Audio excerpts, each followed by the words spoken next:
My name is Rick Haskell, and I'd like to welcome you to Economics 3100, Labor Economics. I want to spend a few minutes going through the course and giving you a sense of the central theme of the course, uh, something about how we'll communicate with each other, the instructor access, course organization, and the various assignments.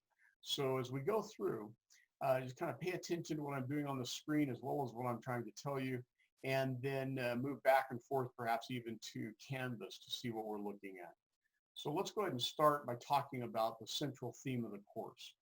So this course will seem complicated at times. It's got a lot of math to it, simple math, of course, some graphing and some very simple algebra, but it'll seem like there's a lot of it, but it's all trying to give us a sense of one thing, and that is, why do different workers receive different wages? And you're going to see as we go through the various modules of the course that there are many reasons for that.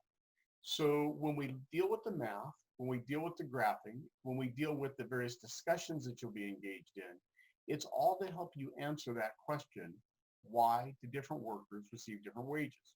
You'll even go ahead and offer me an essay at the end of the term that answers that question from your perspective using some of the metrics we put together. So let's talk for just a moment about how we're going to access each other and access the course. First, everything's through videos. And everything is on Canvas. I'm going to walk you through the various elements of Canvas in a few minutes so you can see all of that. But I also want to make sure that you know that we're going to use WhatsApp extensively in this course. You'll see this reflected in the announcements. You'll see it reflected in the introduction to the course.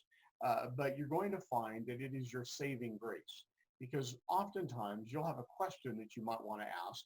You should ask it out on the WhatsApp group for the course that you will have already joined.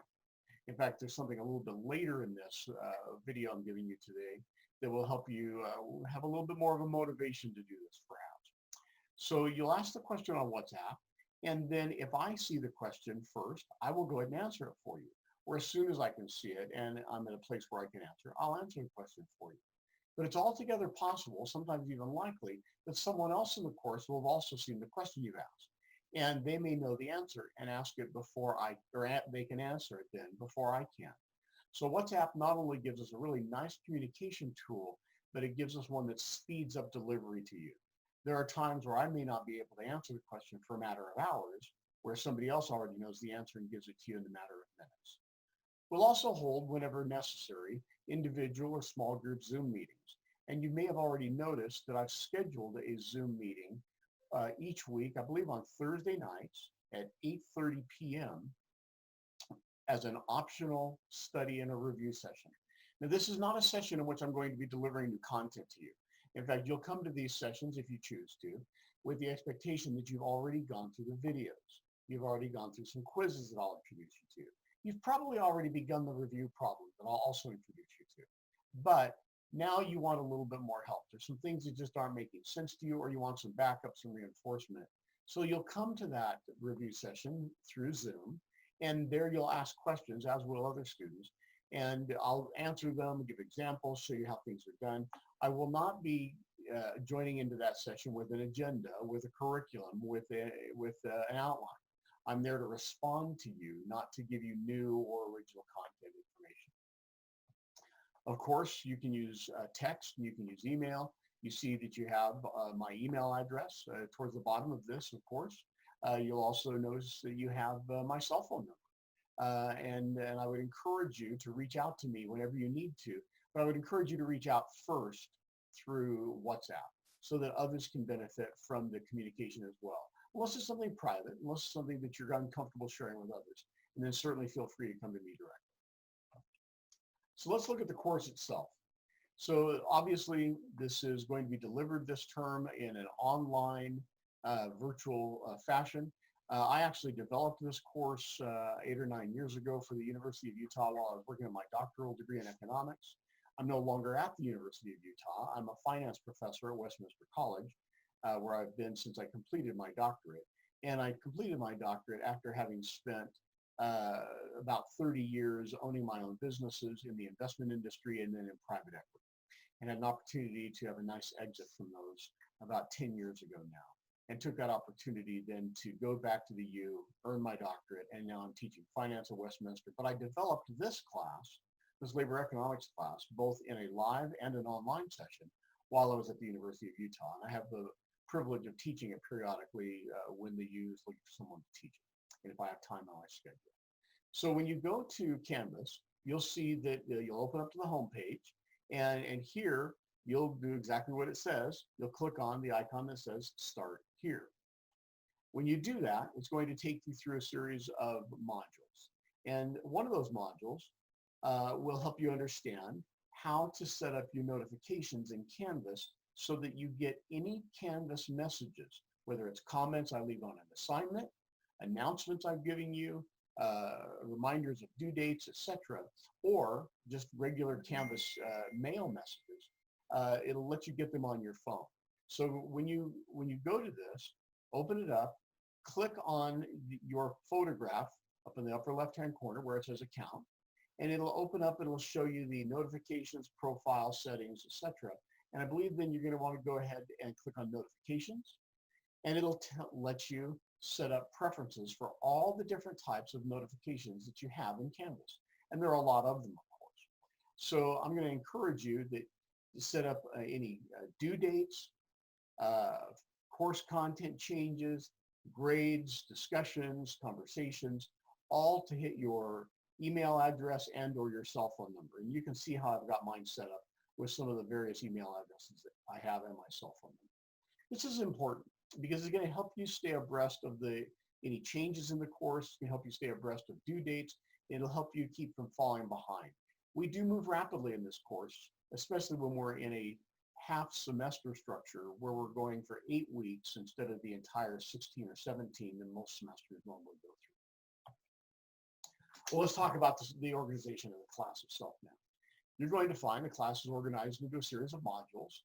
Each module, and there are 15 of them, each module has a series of videos. And in some of the modules, there are as many as 6 videos, and some there are as few as 3 or 4. And the earlier modules in the first half of the course, there are all 5 or 6. And they're each about 8 to 13 minutes in length. The second half of the course, there are an average of, I think, 4 videos per module. And similarly, they're 8 to 13 minutes in length. After each video, there's a quick quiz. The quiz is set up such that you can take it multiple times. You may get different questions each time, and it will score it for you, but that score does not affect your course grade. So it's scoring it just so that you can see how you did, and you'll get the right answers after you finish the quiz. So you can see how you answered versus the right answers, perhaps. But no matter how you score on this, it will not affect your course grade. It has 0 impact on the grade. However, after the final video in the course, or rather final video in the module, and after the final quiz in the module, you'll then engage in a review problem. And a review problem is set up such that it's a combination of multiple choice, calculations, maybe some essay-like multi-paragraph answers, or some short answers that are 2 or 3 or 4 sentences, or graphing, in which case you'll actually do some graphing, some calculating, and then you'll digitize that image and then submit it to Canvas in the review problem. You have 2 opportunities to take each review problem, and you must take them by the due date and time. After the due date and time, they disappear from your view. You can't take them again, and if you have missed them, well, you've missed them. And when you do that, unfortunately, you may be subject to a 0 grade on that.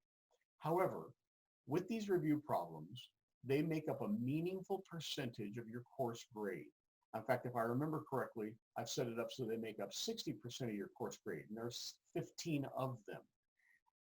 Pay attention to these. Spend some time on them. Do well on them. Provide the information that's looked for. If you didn't do well in your first run through, go ahead and use the second attempt. I don't give you the highest score from the 2 attempts. I give you the average score from the 2 attempts. And there are some of the questions in the review problem that don't automatically score. Those that are short essays, short answers, and those that are graphics and calculating something. So I have to go in after you're done, and I then go ahead and score them. And I typically have them scored within 3 or 4 business days after you submitted them. In each of the weeks of the course, you're going to find that there are 2 review problems after this first week. This first week is an introduction and then 1 review problem, which means 1 module beyond the introduction. But then past this first week, there are 2 modules, which means 2 review problems in each week. Spend some time on these. They're worth it and they impact your grade. You'll also find that there's a series of Canvas discussions, and then you'll find that there's a course essay, and then you'll find that I've given you some supplemental resources. So we'll go through and look at some of these now. First, when you go into the course, you could click on home, and it'll either take, whether you click on home or not, it'll take you to the modules. And go ahead and just start to walk through the modules. And in this case, I've gone ahead and opened up the modules page and then clicked on the first of these modules for WhatsApp, indicating we're going to use it extensively. So let me go ahead and click on that now until you can see where we are.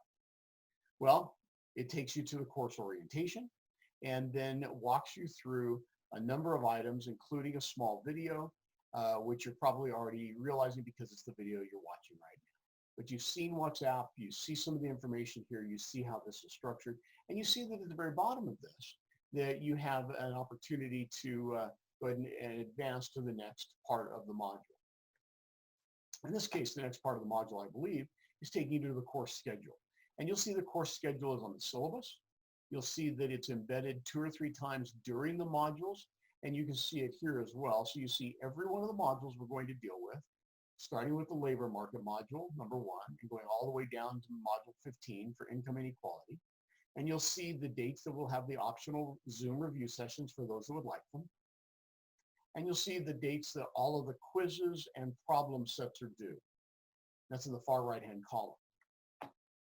You can also see here that there are a series of 6 Canvas discussions. And we'll go into a little bit more detail about these in a few minutes.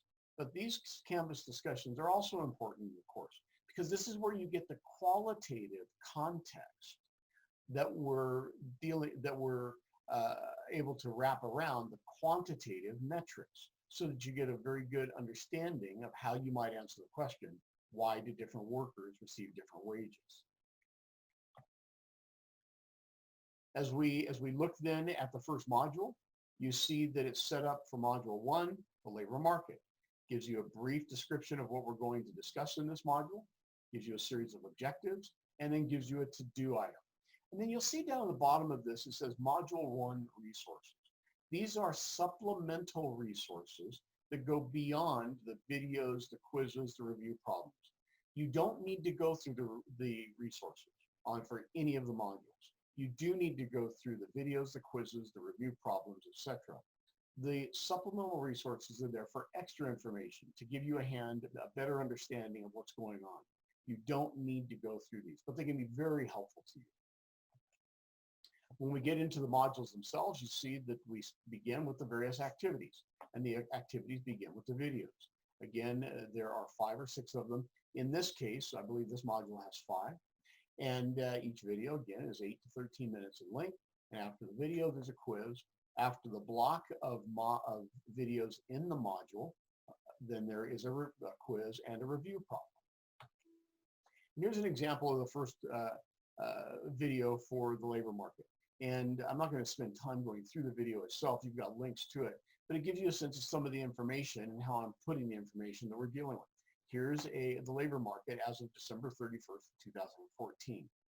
By the way, you're going to find that the labor market is discussed statistically in the 5th section of this first module on the labor market.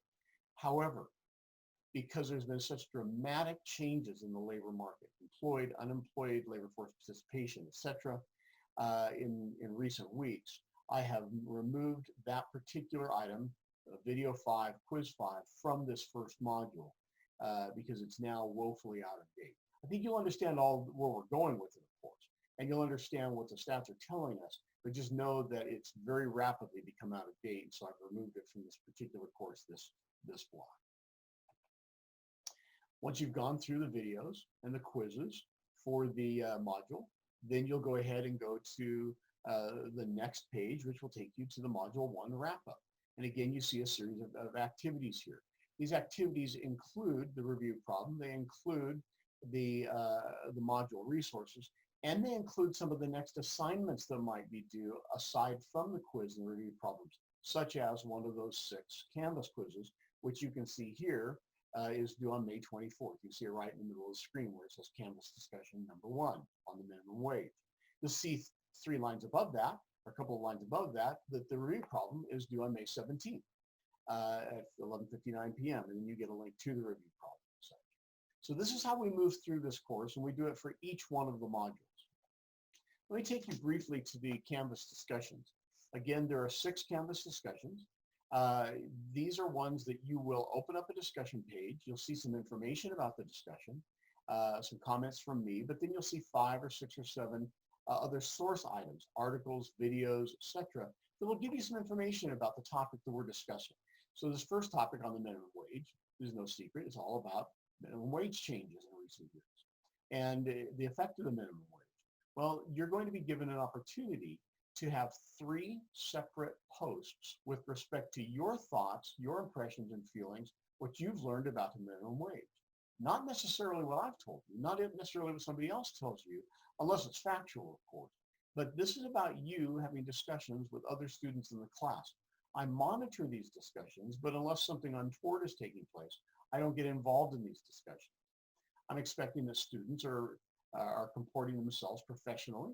I'm expecting that the behavior is appropriate, that we're maintaining a safe, appropriate spaces to openly discuss some of the more interesting elements of labor economics. And in this particular term, we're going to talk about the minimum wage in the Canvas discussion 1.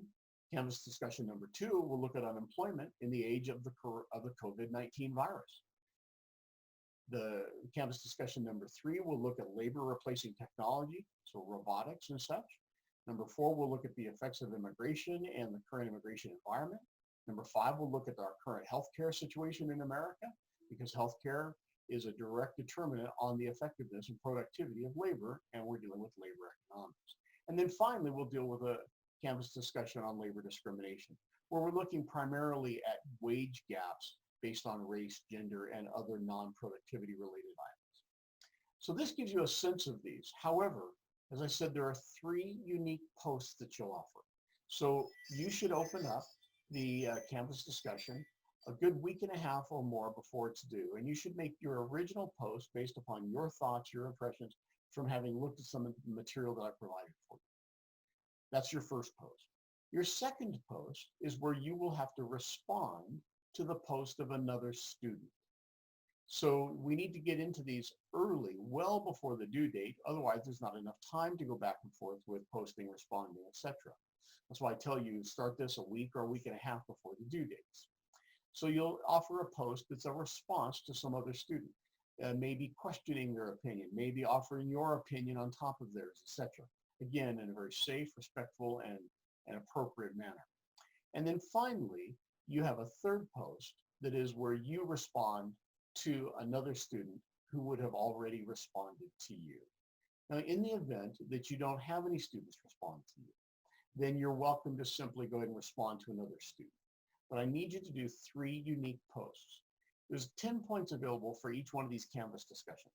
And if I remember correctly, I've set it up so that the discussions on the whole, are worth 15% of your overall course grade. If you want to get all 10 points, you must have all 3 posts represented. And a post isn't just a little one-liner. It's not just something that you throw off the top of your head. This is going to be 15% of your grade, for heaven's sake. So I want to see that you're thoughtfully considering the topic. You reviewed it, you're considering what other people are saying, you've offered some thoughtful commentary. And so I go ahead and look not only at the number of posts, but the depth and intensity of each one of your posts. Well, if you give 3 posts, and if they are appropriate and thoughtful, then you'll earn 9 to 10 points out of the 10 available. If you give only 2 posts, then you can earn a maximum of 8 points out of the 10 available. And if you give only 3 or only 1 post, then you'll earn a maximum of 7 points out of the 10 available. Again, if you offer 3 posts, you can earn 9 or 10 points. If you offer 2 posts, you can earn only as much as 8 points. If you offer only one post, you'll earn a maximum of 7 points. And you can go up from those and down based upon the intensity and the thoughtfulness of the post that you provide. There's going to be a course essay. And this course essay really is something that I'm writing for you as we're going through and dealing with the assignments, the modules, the videos, etc., because it's the summation of the course. You're going to realize that in each module, after about module 3, I give you a reason why different workers receive different wages. Maybe it's human capital investment. Maybe it's skill differentiation. Maybe it's discrimination. Maybe it's compensating wage differential. It's one of a number of items of which I'm going to have given you probably a dozen or so throughout the course. And in this essay, I'm asking you to give me 3 of those back and help me understand why different workers receive different wages using 3 of the reasons, the rationale I've outlined in the modules, and whichever 3 you want to. You're going to talk to me about these in a good essay form with an introduction, with a body, with conclusions. You don't need to give references unless you're bringing in material from outside of the course. Anything used inside of the course, you do not need to cite or reference. Anything from outside of the course, you do. You're expected to help me understand what you're looking for, how you're answering the question, what modules and metrics you're going to answer it with, and then go ahead and discuss those for me and give me the quantitative and graphic representations of those rationale as you discuss them for me. So this must include not only your commentary and your qualitative content, but also quantitative content. You don't necessarily need to add numbers to the models that you'll give me. The graphic representation and walking me through them is satisfactory, but you're certainly welcome to add numbers to it. And then make sure you give me a good, strong conclusion. More students lose more points because they choose to not bother with the conclusion than anything else, or they give a very skimpy 1 or maybe 2-line conclusion. The conclusion is where you connect the various elements of the different rationale. Compensating wage differentials and skills differentiation and productivity, all 3 of which are talked about in 3 different modules, dovetail into each other. And so these are not mutually exclusive.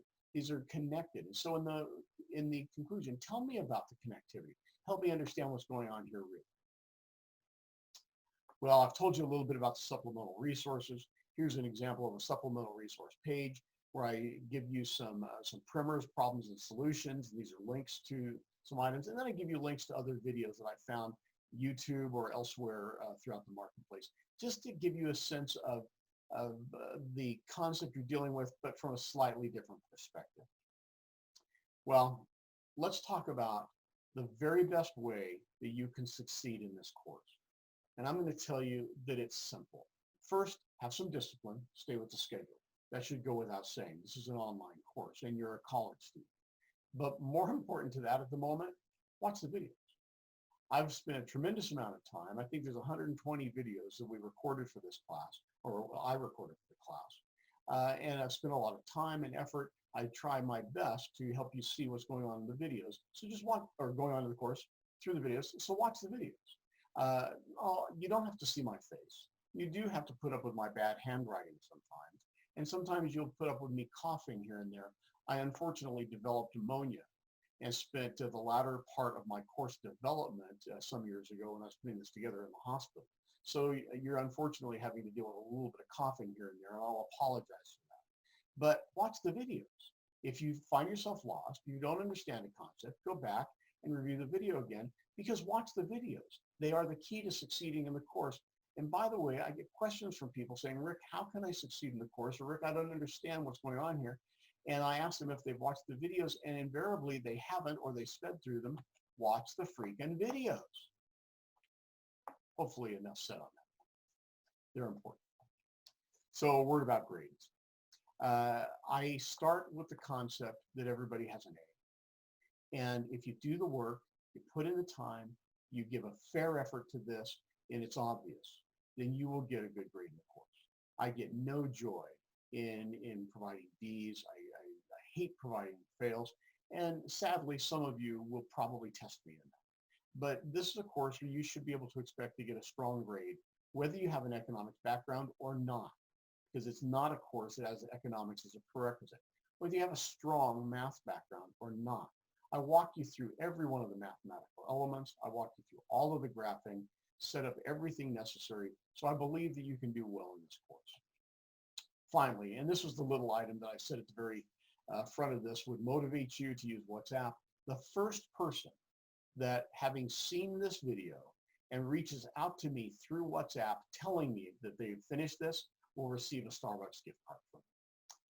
Well, I hope you enjoy the course. I'd like to get to know as many of you as I can. There will be 50 or 60 students in this course. We'll have a lot of interaction. We'll see each other on Zoom. We'll get to know each other through WhatsApp and text and such. Please feel free to reach out to me whenever you need to. I love this material. I dig economics. Some of my favorite things to do is think about life around us, everyday life around us, from an economic perspective. Some of you have had other economics courses, and sometimes you wonder, how is this ever going to relate to me?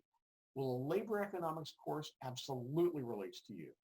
We are all in the labor market. We are all participants in this market. And in fact, you're going to find as you go through this course, you start to realize why different things happen around you that you've observed in the past. And you start to see why it is that different workers receive different wages. I hope you enjoy the course. Feel free to reach out to me at any time, and have a great day.